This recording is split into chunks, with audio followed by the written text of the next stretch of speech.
Hi, everybody. Some of you have been asking me to do a shop tour because they see some of the projects that I do and hear me talk about my barn and what have you. So I thought today, hey, the rain has stopped, the Noah's Ark stuff has stopped, and the sun is shining. I'm actually just standing in the shade here for a good camera focus and all that. So I thought I'd use some time today to give a tour of the barn and talk a little bit about what I'm up to. Let me see if I can flip this around. So here's a view from a portion of my yard. There's the exit from the house. We have some garden boxes here that I built for tomatoes and all that stuff. And as I walk around here just briefly, I know we're going to talk about the barn, but here's the fire pit and an outdoor bar. And the kids play badminton over here. We do have a putting, chipping, and pitching green there. A lot of us play golf.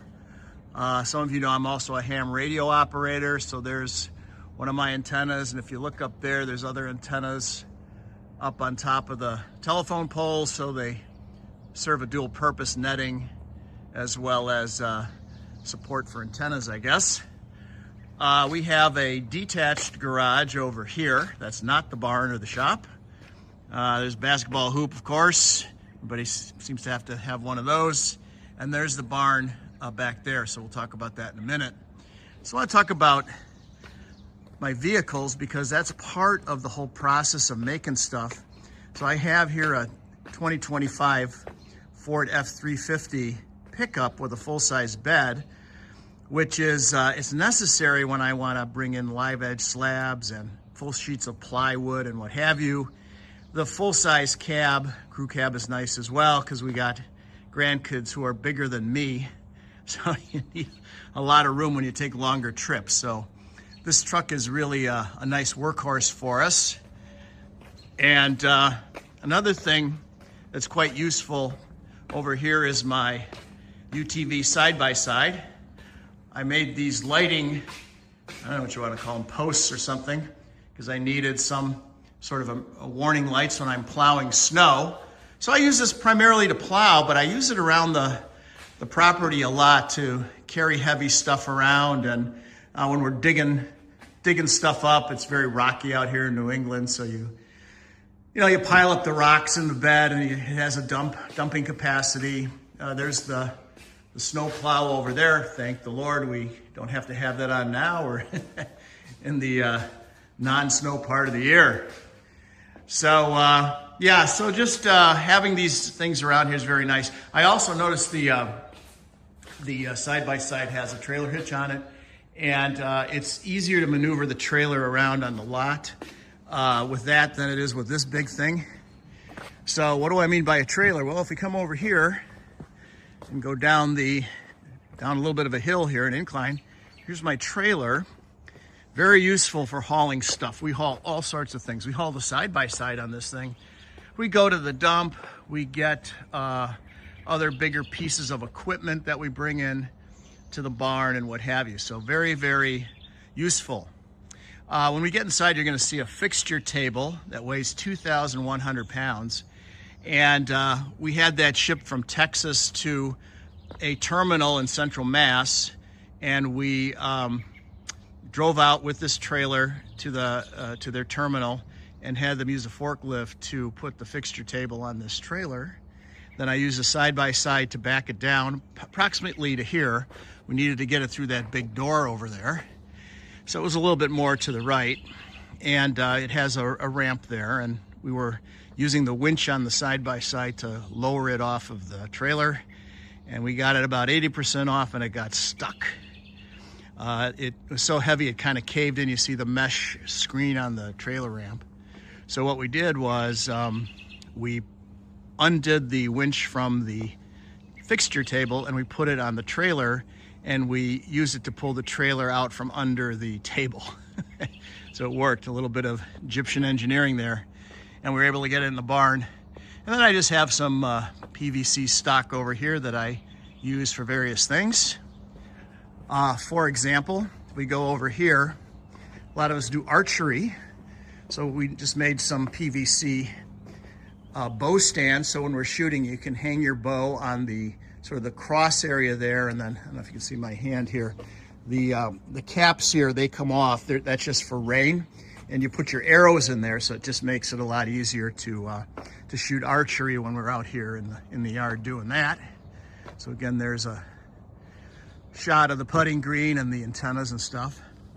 Back here on the property behind the barn, it's interesting. There's a New England stone wall. You can't really see it now with the foliage, but my grandson Victor is studying masonry, and we're hoping at some point we can clear that out back there and expose and rebuild that New England stone wall. It defines the property line, but it has to be hundreds of years old. So that could be really cool. And we didn't have the pavers pave this area behind the barn. It's paved on 3 sides because we anticipate making this into a garden, probably like a rose garden. And I had all of the drainage directed to this area here, because it does go back. It's like a swale, then it goes back to that area by the stone wall and it drops down. But it really isn't graded properly. We need to grade it a little more this way. We get an excavator in here, and then we'll put in a little bridge over the swale to the rose garden. At least that's the idea. I did put an antenna up here. This isn't the ham antenna though. That's to capture the Wi-Fi from the house and bring it in the barn so we can watch things in the barn. So let's go in and see what's going on in here. Okay, so we're inside the barn. And let's start at the other end here. See, there's the big door. Now notice it's a high ceiling, and I did that purposely because when you have long pieces of stock, to maneuver them around, swing them around sometimes, you really need some headroom. And if you don't have that, you smash the board into the ceiling or something. So it seems like it's maybe a waste of heat or something. I mean, in some sense it might be, but it's really nice to have that clearance. There is a mini split over there for heating and air conditioning. Does a great job. And then I bought and mounted 3, I don't know if you can see it down there, 3 air filtration systems to keep the air clean in here when we got sawdust and whatever going on. So what else do we have in this area of the barn? Well, over in this corner, there is some miscellaneous long pieces of pipe and such. Actually, inside of those tubes, there's more ham radio antennas.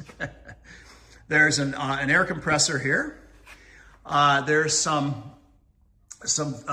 foam board, if that's the way to put it. Over here it says Polypro. That's really great when you want to cut down and break down plywood, another big stock. You put that on the floor, let's say, and then the plywood on that, and you can cut. You can see the cut lines in there, and you don't cut into the floor, of course. You cut into the foamy stuff, and it enables that to be done quite easily.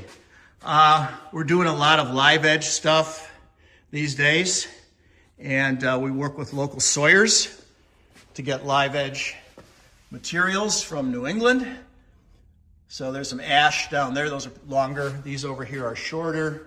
You can sometimes see the sawyers tell you the species. We've got some cherry over there, more ash. I don't know what do we have here, pine upside down, and so forth. So those are teed up. There's some maple right there. And then we have a slab flattening jig over here and a workbench that I built. So I'm in the process here, let me move the cord out of the way, of flattening this slab. It's going to be an entryway table. So you can see there's a router and a gantry, and you run the router back and forth and along here to smooth this out. So it's very smooth right now. It's very nice. I only did one side. I got to flip it over and do some more, but just thought I'd show you that. And again, PVC is very useful. I created a sort of I don't know what you call it, a swing arm or something for the dust collection, because this router makes a big mess as it's flattening the slabs, and you want to collect as much of that dust as possible. It's not connected to anything, but it gets connected eventually over here to this big dust collector. What else do we have back here? Well, we've got just a cart, a shop cart, which is kind of fun. and useful when you can put just miscellaneous stuff when you're working on something. I have a lot of sanding things because I was recently hand sanding or power hand sanding some stuff. Put it on the cart, roll it over to your project. This guy here is for gas, bottled gas. And we put that on the back of the F-350 when we go and get the gas tanks filled. Actually, we swap the gas tanks. And over here we have a clamp rack. Back up a little bit here. With lots and lots of clamps. Never can have too many clamps when you're doing projects. Have a router table over here. Very useful for all sorts of things, joinery and picture frames, all sorts of stuff like that. We have a belt sander there, and a scroll saw, and a drill press, all very useful tools. Some measuring devices, clamping devices. Over here, I have my father's, he recently passed away, his master's degree diploma, his hat from the Navy, and some of his stuff from the Navy. Here's the ship he was on during the Korean conflict. The roulette and his, I guess, discharge or whatever from the Navy, and some other things. People make me things for presents and stuff and whatever, so we hang them up here. All right, so moving on. What else do we got around here? Well, here's some scaffolding, and to get up high in the barn, if I got to get up here to do something, right, I can get on a ladder, but like putting up those big, heavy air filtration boxes, doing it on, it's a two-person job. So scaffolding is really required. And when I'm not using it as scaffolding, I use it as shelving. It works. So you take everything off if you got to use it to get up high on something. Over here, what do we got? Well, we got some track saw. I guess you'd call them fences or guides, so you can break down plywood. And we've got a chop saw here, sometimes called a miter saw, and you can break down long pieces of stock here. And there's just some miscellaneous items, stuff back there. There's a portable heater and a stool and a blower, stuff like that. Here's the big table saw, a Powermatic. And this thing is a workhorse. It's in the center of the room because it's usually the center of any shop. Julie wants me to cut this down to a particular size. So that's teeing that up for a little later today. Over here, we've got a grinding, sharpening station area. Victor wants to get into knife making. So really this grinder here is for sharpening knives and chisels and stuff. And there's just various tool belts and hearing protection and what have you hanging over there. And this is an original workbench I had when I had a much smaller shop. I built that years ago. And it's still okay. You can use it for stuff. Over here we got a bandsaw. And these are very useful for all sorts of things. Every tool has its purpose. And sometimes you can do the same thing on two different machines, but one does it better. And, if you can, over time, have enough space and budget to get all the right tools, it makes life a lot easier. Over here, we just have some storage. If I sometimes have to do some soldering, there's some soldering equipment there. Just some miscellaneous stuff that gets piled here. It's right by the door, so guess what? It gets thrown there. The fire extinguisher and some templates for measuring bolt and nut sizes if you're perplexed as to what do I got in my hand here. What else do we have over here? So we got some personal protection equipment over here for chainsawing and welding, and some portable sawhorses and tables and stuff like that. Some various glues and sprays and things, and miscellaneous parts and screws and bolts and nuts and what have you. They used to reside in here, and then I moved them, so these are kind of empty right now. So maybe we'll fill them with who knows what. We do have a big Snap-on Tool 72-inch box here. This thing is a beast. It's super heavy. That's another thing we put on the trailer and trucked over here. You got to have batteries, and the age-old problem with handheld power tools. Do you go with DeWalt, Ryobi, Milwaukee, or any of the other manufacturers, and kind of like you got to cast your lot with one or two of these things because the batteries are married to the particular brand. And you got to always keep stuff charging because you can quickly run out of juice, and then you want to swap in a fresh battery. More fire protection there. There's a grinder, some face shields, and a welding helmet. So as we're moving over here, we're kind of getting into the welding area, the metalworking portion of the barn. So here we have a Miller-Matic 220, and it's a multi-processing welder. It can do stick welding, it can do MIG, it can do TIG, it can do flex cord. And so I have this set up for MIG and TIG right now. I don't have any TIG gas, just MIG gas at the moment. Then I have another smaller one that's it's a titanium from Harbor Freight, and I've got this one set up for flex cord and stick. So this is easier. This is a little bit of a beast to roll around, and there's no gas necessary for stick and flex cord, and I can roll this outside, and it's easier. It's more portable. So that's why I have it configured that way. I have a little welding table here because a lot of times you're just doing small things. There's no need to, clear off a big table for the small things. But if we have to do that, we have our fixture table over here. So this is a big version of that. And this is this 2,100 pound thing that I was describing earlier. We had to get in here. And you see all the various dog holes on here.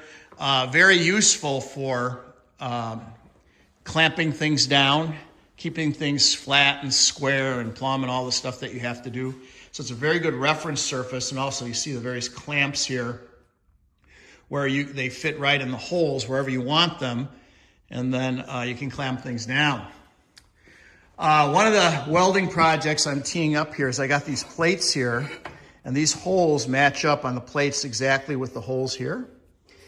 But I do have several vices, and these holes do not match these holes in size or in spacing. So I have to weld this vise and that vise way over there onto these plates. And then the plates, I can move the vise and the plate anywhere on here and clamp down as I have to. There's also a bandsaw over here for metal. So really the speed of the bandsaw and the particular blade are important for cutting metal versus wood or even plastic or something like that. So that's a bandsaw, yeah. But this is dedicated for metal. And then in a similar vein, here's a miter saw or a chop saw, if you will, dedicated to metal, whereas that one over there is dedicated to wood. Then also in the metal area here, we have a forge, and this is for blacksmithing. So blacksmithing sometimes uses welding. Sometimes you have to weld a piece of something onto a billet that you're doing in a blacksmithing project. And, it's called heat and beat on blacksmiths. So you heat up the metal and then you beat it on the anvil to shape it the way you want it shaped. Or sometimes you use a welding torch. So this you could also do oxyacetylene welding. That's an old school technique. But there's a cutting torch on here. That's what this is in present day is mostly used for, as well as you can use the torch to heat up. Like if I wanted to bend this bar down here, get an example here. If I wanted to bend this bar in one spot, put it down here. So like I wanted to bend it here. Let's say I wanted to make a corner like that. You don't want to try and put the whole thing in the forge and heat the whole thing up because then it'll bend goofy. You just want to heat it in one spot and then bend it. And you could, you can use it's called a Hardy hole on here. You can stick it in here and bend it, this sort of thing. So the torch The torch over here is we use that primarily for that sort of thing. Although you could weld with it if you had to do that. What else can I tell you about it here? We got both 220 and 110 volt, both in the wall and hanging from the ceiling. Very useful, as you might imagine. You got the reels up there, and you can stretch it down and use it wherever you need to. And then you have this, traditional wall sockets. And the lighting in here is very good. I told the electrician when we were building the barn, I got to be able to see what I'm doing. So make it like an operating room. So it is very bright in here, which is perfect because, like I say, your projects are going to be all goofy if you can't see what you're doing. What else? Lastly, we do have, I mentioned, a TV, and we get the Wi-Fi signal boosted in here. And so we can have, whatever YouTube videos or whatever streaming service in here. It may or may not be a distraction. Sometimes I can't hear it. So I might want to get some, I have headphones all over the place here, but I might want to get some that Bluetooth to it or something so I can hear the TV with all the noise in here. Because you can imagine if you have machines running and air filtration running and what have you, it can get quite noisy in here. And of course, finally, you can never have enough storage, enough clamps and storage. Or here's some blacksmithing tongs. Guess I didn't mention those. And some blacksmithing hammers over here. When you heat and beat on the metal, you've got to shape it a certain way. And the various tools help you to do that efficiently, I guess. So, yeah. So in terms of projects that we're working on right now, just to give you some examples, here's one. So I blacksmith this piece here, these hooks, okay? And some are free, you just can nail them to the wall or whatever. Or in this case, I riveted them to this metal bar, and I curled the ends and stuff. So Julie would like them attached like this in some fashion, and then this put on here.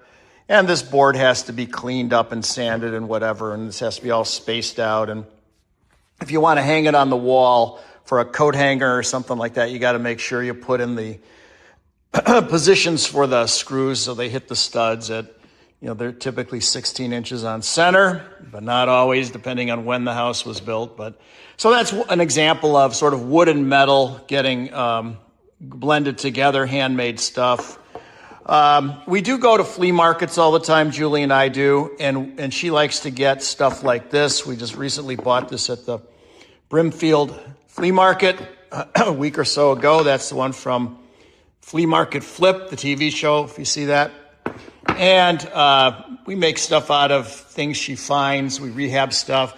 She wants me to take these shutters and build a box behind it. So when you open the shutters, you see like sky blue, but then put some coat hanger things and what have you on here. So that's kind of a in-process thing, but you can kind of get the idea.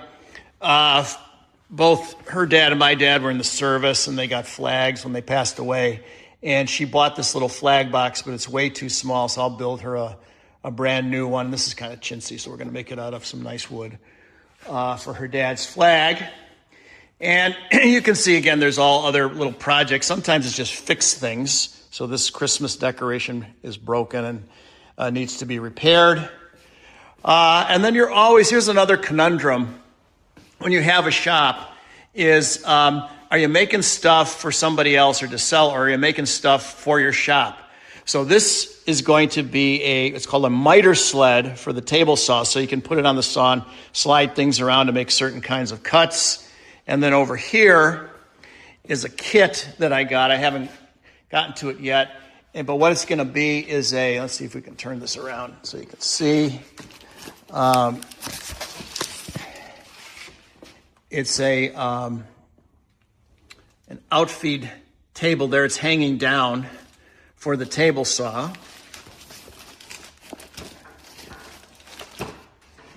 And what happens is it'll reside over here and it's like down, and then it'll come up, And then when you have long pieces of stock coming off, they don't drop to the ground. And when you're not using it, it swings out of the way. So those are just some examples of other projects that we're working on, and some of which sort of combine blacksmithing and woodwork. So another blacksmithing project that Victor and I are working on is making things out of railroad spikes. So what's really interesting is people walk along the railroad tracks just to get exercise or to walk their dogs, and they pick these things up and they collect them and they sell them online for, I don't know, a buck and a half. So we bought a bucket of the things. And you can take them and make them into knives and bottle openers and all sorts of interesting things. They're not the strongest steel. They have low carbon content. So here's an example of a piece of steel that has a very high carbon content. So if you wanted to make a knife that could withstand just a tremendous beating and retain its edge, you wouldn't want to make it out of a railroad spike. You'd use something like this. But of course, those things are a buck and a half a piece. This is much more expensive. So it just depends on what you want to do. But, you heat these things up and you beat them on the anvil and you can turn them into all sorts of interesting stuff. So, there you go. That's kind of the shop. There's kind of a lot of stuff in here, I know. I didn't assemble all this stuff in one day. It takes time to pull all this stuff together, and you outgrow a space, and then you put up a new space, and you fill it, and there's some kind of law of the universe that no matter how much space you have, you somehow fill it up. Some of our projects that we're going to be working on are not even in here because they're just tripping over them. We haven't gotten to them yet. So, you often hear the term woodshed. It would be nice to, the wood back there, get a woodshed and get that out of there and use that whole space for other machines or something like that. But it's endless. You can spend every single dime of your income on this stuff, and there's always more. So at some point you just have to say, hey, let's just use what we got and get stuff done. So I hope you found this enjoyable. Like I said, numerous people have asked me, can you show us your shop and what you're up to? So there you go. Have a good day.